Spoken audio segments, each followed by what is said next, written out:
pain is usually treated as a signal to stop, to slow down, to retreat, to protect ourselves.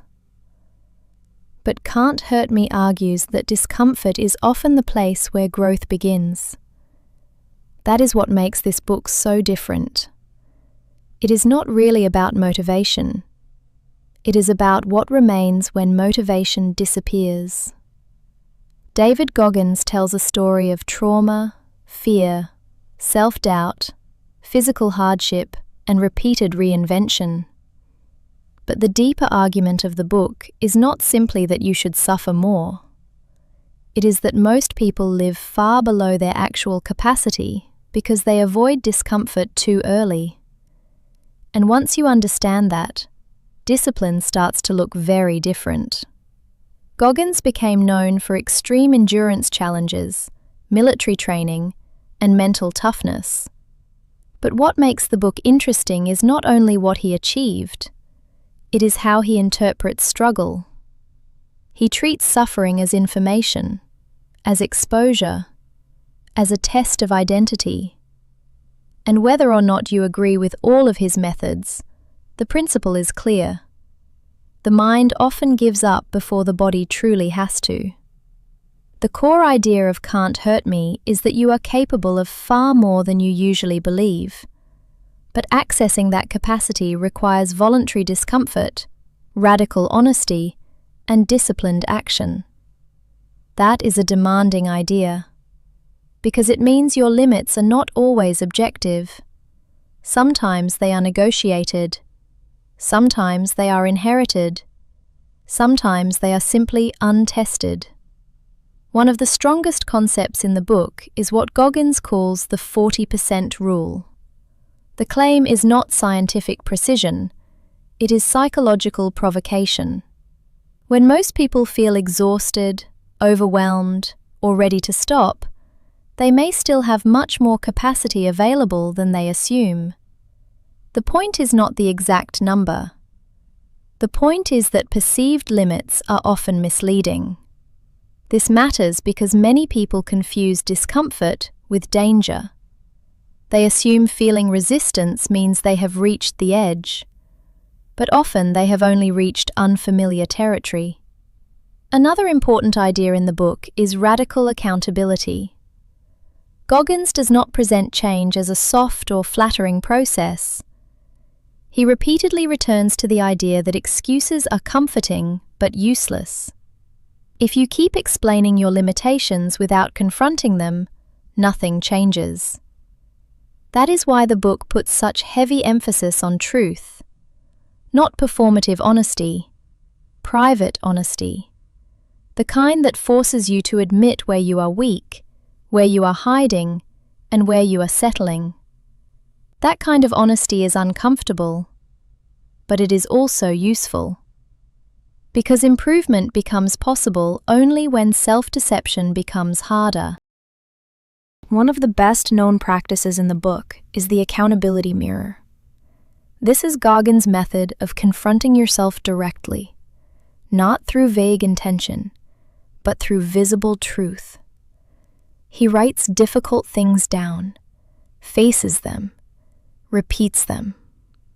The point is not the mirror itself. It is the refusal to soften reality. This matters because many people want change while avoiding the emotional friction of seeing themselves clearly. But the book argues that clarity without comfort is often more useful than comfort without clarity. Another major theme is identity. Goggins repeatedly rebuilds himself by doing things that contradict the version of himself he no longer wants to be. That is important, because the book does not frame discipline as a mood. It frames discipline as evidence. Evidence that a different identity is being built. Each difficult action becomes proof, and proof changes self-perception faster than intention does. The book also introduces what he calls the cookie jar, a mental practice of remembering past moments of resilience in order to face present difficulty. This idea is simple, but strong.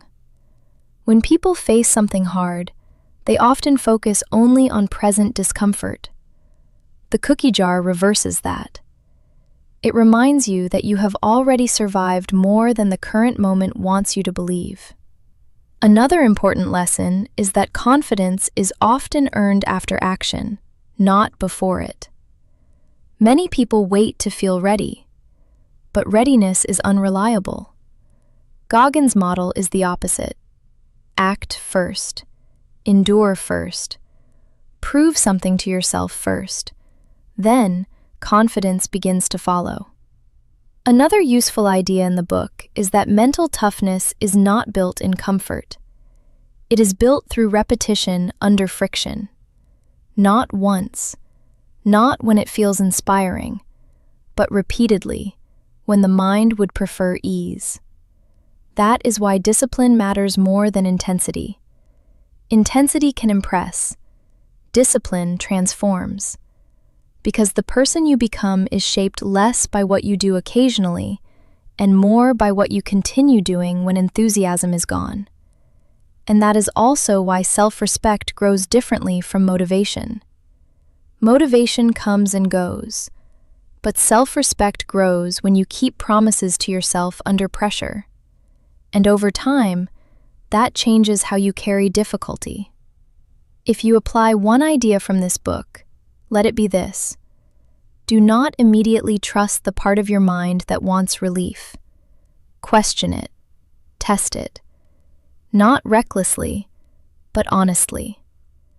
Sometimes the voice telling you to stop is protecting you, and sometimes it is protecting your comfort. Learning the difference is one of the most valuable forms of discipline. Strength. The book is intense, memorable, and deeply direct. It can shake people out of passive self-narratives and force a more serious confrontation with effort. Limitation. Its methods are extreme, and not every reader should imitate them literally. But even if you do not adopt the extremes, the underlying principles remain valuable: honesty, resilience, responsibility, and the willingness to do difficult things on purpose. In the end, what makes Can't Hurt Me powerful is not aggression, it is confrontation. Because the book asks a hard question: how much of your limitation is real, and how much of it has simply never been challenged? If you found this useful, consider subscribing for more structured summaries. And if you'd like to read the full book, the link is in the description.